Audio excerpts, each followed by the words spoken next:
special bonus episode of the Virtual Couch. Not even giving this one a number. I'm not quite sure. I want to get this thing up as quickly as I can. Got a couple of episodes in the can, as they say. But I just got off an interview with the guy that I followed for a little while named John Kim, a.k.a. the Angry Therapist. And his people reached out to me, sent me a few of his books. He has a brand new book out called I Used to Be a Miserable F. And if you heard my episode on highly sensitive people, HSP, with Nikki Eisenhower, you already know the story behind my non-use of bad words, and especially not wanting a little E or explicit by the podcast on the title.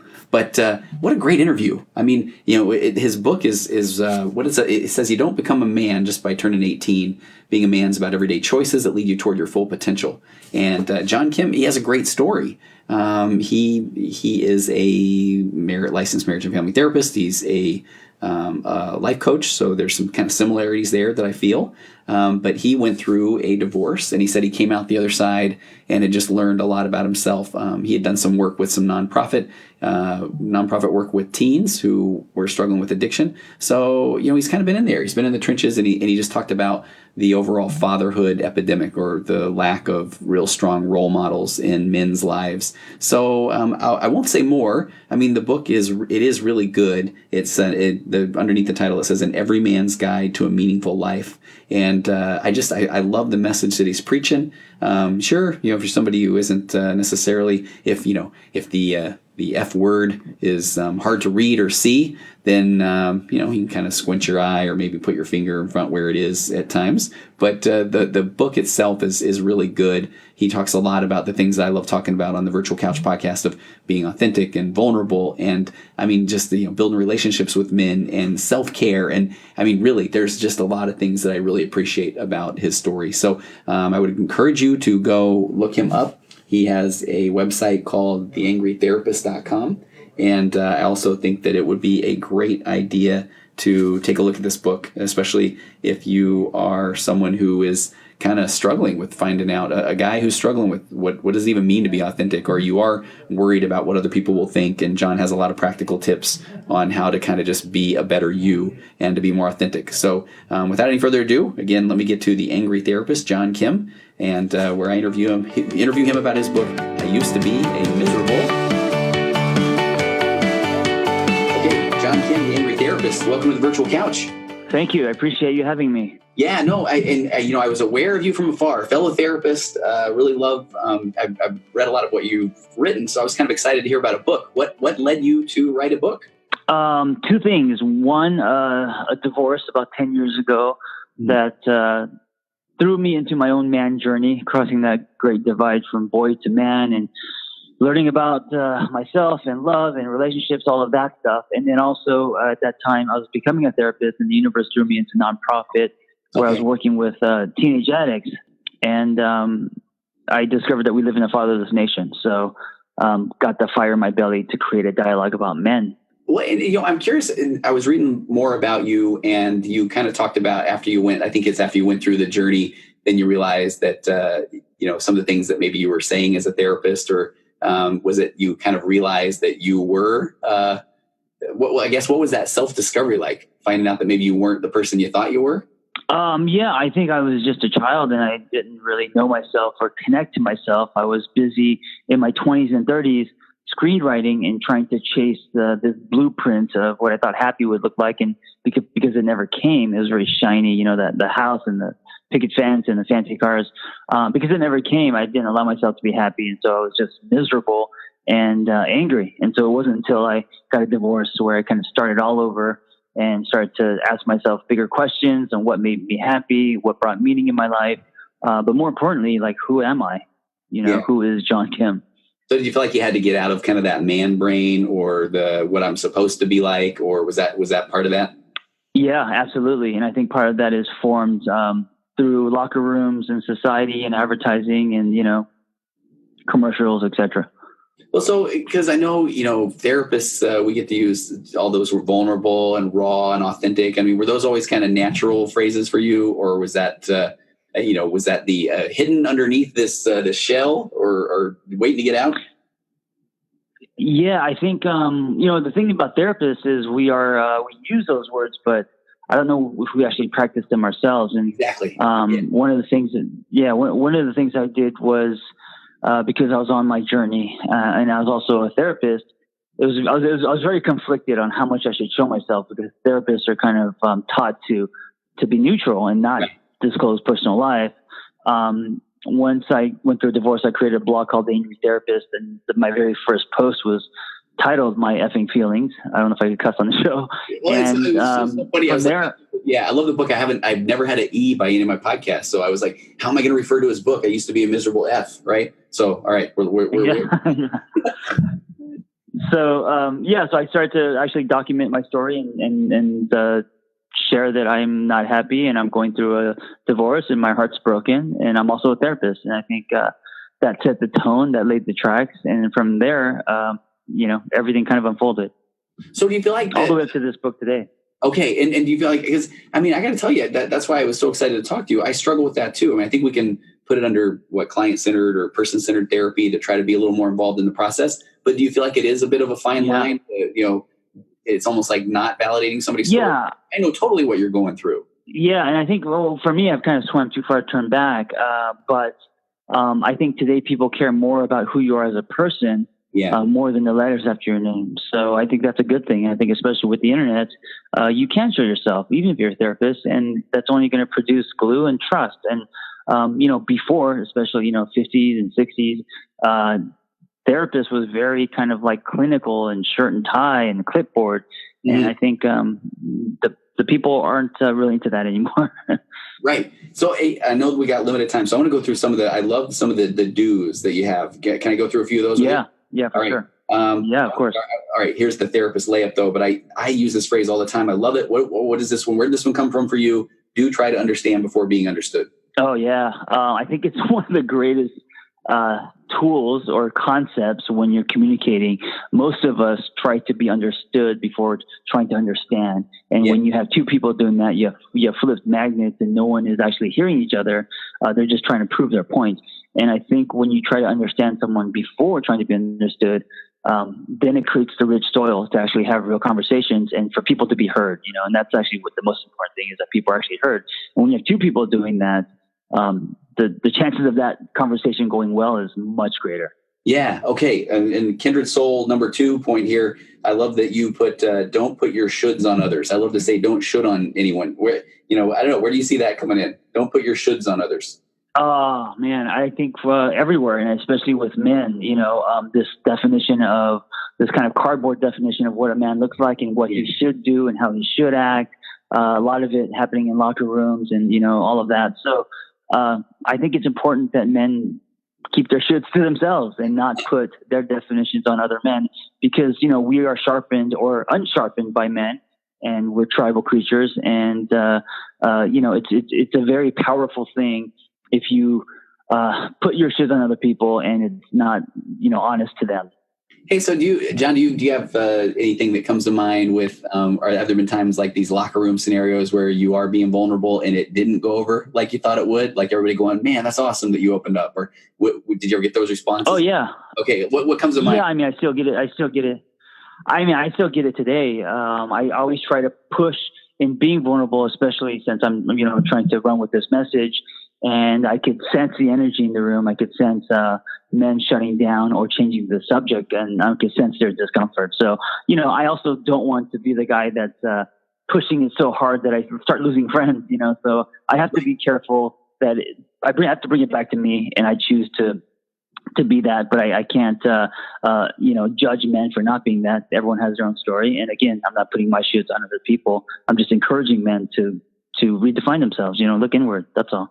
Yeah, I don't want to waste your time because I love that I know I've got to look, but I have to tell you, when I do therapist trainings for other therapists on men's issues, I have them go big on my bio, ultra marathons, 100-mile runs, and then I lift my leg up and let them build my shaven leg, because then it's like, wait a minute, those don't go together. Right. Be a manly man. Right. So I love that. Okay. Oh, I love that. I think that's great. Do go on mandates and then do things on your own. Because I feel like there's a lot of people around here that are like, well, I don't want anybody to think the wrong thing of me, like that I'm into guys or anything. So I love putting that out there. Right. What about that? Yeah, I didn't have a lot of male friends when I was married, and after my divorce, the male friends around me, they were the people that pulled me out of my quicksand. They were so helpful, and I realized the importance of mandates. And I think a lot of men, they work together, they work out together, but they actually don't spend quality time together, like women do. Women will get together, they'll go dancing, and they'll have a great women's night out. And if men do that, they feel uncomfortable or whatever because of labels and society. But it's so imperative. I think it doesn't matter what the activity is, that we should hang out with other men, and they become brothers, and they sharpen us. So I've thought about that before too. So it's like guys aren't going to necessarily have the book club, and discuss their feelings around the main character. But if a guy is getting together, it's like sports, and then all we're going to do is talk about sports. I mean, so do you feel like that needs to be? I like it when any activity that needs to be more intentional. I mean, that we got to be able to talk more about other things. Yeah, because we fall into the trap of the activity being the main thing, right? And it shouldn't be. It should be about the connection and the conversation, and the activity is just the common thread. But most men, it's based on the activity. It's very competitive, and we don't do a lot of we don't have a lot of meaningful conversations. We just try to be better at whatever the activity we're doing. And you think that still goes back to there's this fear of, if I'm vulnerable, am I over like a lead balloon? Like then. Yeah. I think it's a combination of that and men being performance based. Growing up, tying our ability to our worth, and that we are designed to build things and fix things and perform. And so all that ripples into our mandates. And so they shouldn't. They should be more about. We should be getting the stuff that women get on their dates, which is connection, fun, and humanizing ourselves, right? Yeah. I got to tell you, I did a podcast on empathy, and I dug up some research that showed that you can present a man and a woman with the same kind of a scenario. And if you go all into the world of functional brain scans and pupil dilation, the guy is showing those signs of empathy, but he's not willing to express it, because it still looks like not a dude thing to do, right? Right. And empathy is just a human thing that we all need to, it's just part of being human, like sleeping and eating. Yeah. And so when I was kind of thinking about, when you're talking about your journey and you kind of looking back on things the way you were maybe before your divorce and after, do you feel like you did have more empathy after? I mean, is that one of those things where, I don't know, talk about it? Yes, absolutely. My heart changed, not only empathy to other people, but also myself. Which leads me to the topic of self-care. Okay. I think a lot of men think that self-care is what women do, and it's extra. I'm too busy for that, and it's not. Like taking care of yourself. This idea that you got to fill your cup first before you can fill anyone else's cup. That starts with self-care. Yeah. What do you feel like what are your go-to self-care moves? Daily sweat, fitness, donut once in a while. I ride my motorcycle as a meditation tool. Things that make me energize myself, maybe some me time, creative writing, all of that. So it's going to look different for everyone, but whatever energizes you that you need. And maybe it's drawing boundaries. Maybe it's not being social every day. I don't know what it is, but it's important that you give that to yourself. Well, and you kind of go back to, which I love it, the do what you need. I still feel like with men that has to do with vulnerability, and then there's always that worry that it's not going to go over well. So really it is just kind of, I don't know, kind of speaking up for yourself or being okay with the things that you need. Yeah. Okay. I got to ask this one. Yeah. Don't wear skinny jeans and don't be creepy. Tell me more, John. Yeah. The skinny jeans is very short. If you want to look like a pigeon, I guess it's a personal preference. I never got skinny jeans, man. It just makes you look really weird. Yeah. And then the creepy thing, obviously, especially with the internet today, there's so much room for men to hide and to ghost and to send dick pics and all of these things. And I think all that's just behavior that boys do, that children do. If you want to be a man, take ownership and be respectful and don't do it. Don't be creepy. Yeah. There's a part that where you talk about being a man's a journey, and you say many choose to embark on the journey, many do not. And I like that because I feel like, do you feel like, is it more man brain than woman brain that says, hey, this is who I am? I mean, do you think men are afraid to kind of, I don't know, go on that journey? Yeah, because, when you go on a journey, the fear is that you're going to have to shake your definition and things that you think equal a man may not when you come out the other side. So yeah, there's something terrifying about going on a journey because it means you're going to have to lean into discomfort, slay your dragons. And so I think a lot of men don't want to embark on that because they don't want to be uncomfortable, and so they'll just say, well, I'm good. I'm a man. I like myself. But the truth is you're scared to go on your journey. You're scared to expand. And the thing about the journey is it's ongoing. It's not a one-time thing, I'm still on mine, Well, and what did you do before you decided to be a therapist? What were you doing then? I grew up in LA and Hollywood, and I was screenwriting. So I've always had been a writer, except I was writing movies, and it's a very feast or famine business and entertainment. And I sold a couple things. I was able to get a manager and all that, but it wasn't enough, and it wasn't fulfilling. I was chasing the shiny blueprint of what I thought happy looked like, than actually doing something that I felt was my calling. Gotcha. Okay. And I apologize to kind of be all over the map, but there was another one that I had that I skipped over, but I'm really curious your thoughts on. You say, don't choose passion over purpose. And, do you feel like that passion is sometimes, I don't know, give me your thoughts on that, passion versus purpose. Yeah. Of course, if you have both, that's amazing. But sometimes I think we choose what we're passionate about, but it doesn't line up with our truth. Even, using my story as an example, I was passionate about screenwriting, but I was passionate about screenwriting because I wanted to sell a $1 million script that would buy me the fancy cars, etc. Yeah. And it didn't line up with my passion, my purpose. I think purpose trumps passion, and hopefully, if your purpose is strong and you're aware of it, then passion just lines up with it, right? It comes naturally with your purpose. No, I love that. So, because if you're living by your purpose, then maybe even you'll find a passion, or if you're not staying true to your purpose, is that kind of what you're saying? Then it's you're not going to quite feel fulfilled, or it's not going to be that in the way of authentic. Yeah, I think passion alone isn't enough. Yeah, you need passion and a purpose, right, for it to be sustainable. Yeah. No, and of course, I got to say that, purpose is not a singular path with like a bell to ring at the end. I think purpose can change as you change. You can have many purposes over your life. Well, okay. And I love that message in general that you're kind of putting out there, because I don't know what it is about. I feel like, guys do feel like, what's wrong with me? And I wonder if that's part of that, what we grew up with, of you're supposed to stay at the same company for 40 years and get the watch and the pension. Right. Yeah. Yep. Or it's also the whole thing with the one, people, you got to find the one, and that's not true. You can have many ones in your lifetime. It's not just you're going to fall in love with one person and you're going to be with that person for the rest of your life. I mean, you can, but there are many ones for you. Like there are many purposes for you. Gotcha. So it might not be the one job. I mean, it's okay to change a career or to change a passion or a hobby or any of those things. Absolutely. I think to think that there's only one thing for you to do on this planet is very sad and limiting. Yeah. No, I love it. Hey, John, where can people find you? On Instagram, The Angry Therapist. My website, theangrytherapist.com. Okay. And I'm excited about your book. I mean, you guys were kind enough to send me a couple of copies, and I lent one out, and I can't get it back now because the couple of guys have really dug it. So it's